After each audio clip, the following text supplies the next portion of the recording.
This family has survived a harrowing 5 years as hostages of the Taliban in Afghanistan. These children were born in captivity and tonight are free for the very first time after being rescued along with their American mother and Canadian father after a deadly firefight. We are therefore to ask Canada and the United States to change the policies of the Afghan government.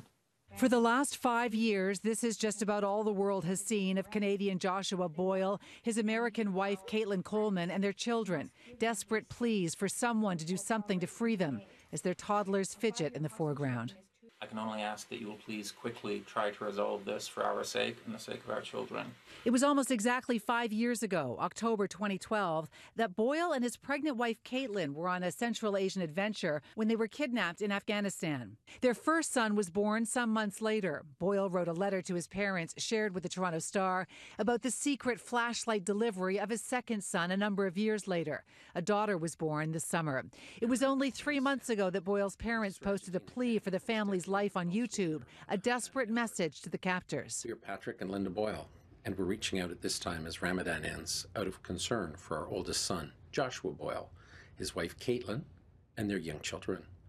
Joshua's parents, who live in Smiths Falls, posted a very different video this morning. And we were told the wonderful news that our family had been rescued.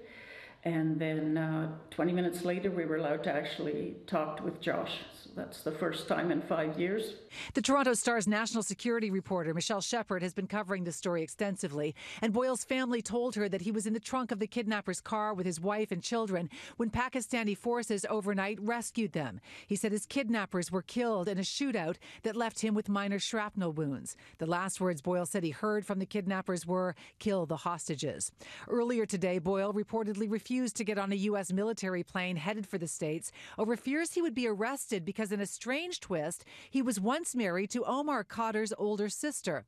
Khadr spent a decade in Guantanamo Bay over allegations that he was involved in a firefight that killed a U.S. soldier in Afghanistan.